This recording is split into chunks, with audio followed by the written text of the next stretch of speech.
লাকুৱা দিহিঙা কোঁৱৰগাঁও লাখমণি ঘাটৰ ওচৰত বাঘ এটা ধৰা হৈছে। বহুদিনৰ পৰা এই বাঘে ইয়াত সন্ত্ৰাস সৃষ্টি কৰি আছিলে। বহুতৰ গৰু ছাগলী বহুত ইয়াত নিধন কৰিলে।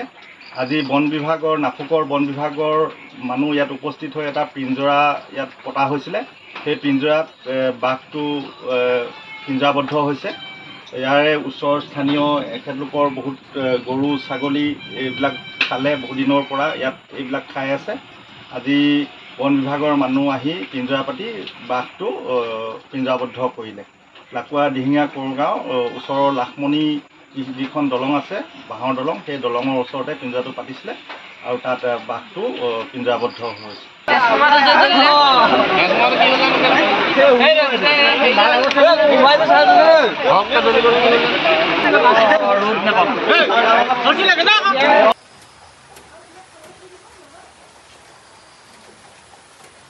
লাকুৱা দিহিঙা কোঁৱৰগাঁও লাখমণি ঘাটৰ ওচৰত বাঘ এটা ধৰা হৈছে।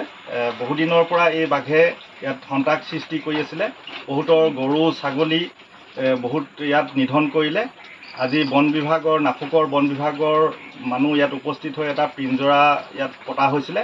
সেই পিঞ্জৰাত বাঘটো পিঞ্জৰাবদ্ধ হৈছে।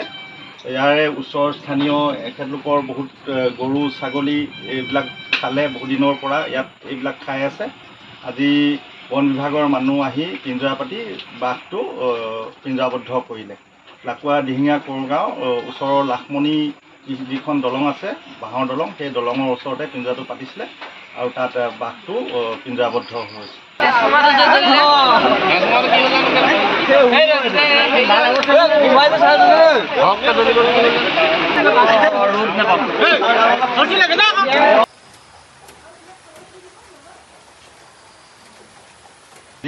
লাকুৱা দিহিঙা কোঁৱৰগাঁও লাখমণি ঘাটৰ ওচৰত বাঘ এটা ধৰা হৈছে। বহুদিনৰ পৰা এই বাঘে ইয়াত সন্ত্ৰাস সৃষ্টি কৰি আছিলে। বহুতৰ গৰু ছাগলী বহুত ইয়াত নিধন কৰিলে। আজি বন বিভাগৰ নাফুকৰ বন বিভাগৰ মানুহ ইয়াত উপস্থিত হৈ এটা পিঞ্জৰা ইয়াত পতা হৈছিলে। সেই পিঞ্জৰাত বাঘটো পিঞ্জৰাবদ্ধ হৈছে।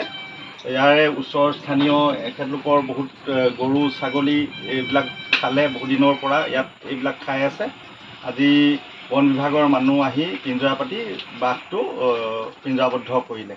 লাকুৱা দিহিঙা কোঁৱৰগাঁও ওচৰৰ লাখমণি যিখন দলং আছে, বাঁহৰ দলং, সেই দলঙৰ ওচৰতে পিঞ্জৰাটো পাতিছিলে আৰু তাত বাঘটো পিঞ্জৰাবদ্ধ হৈছে।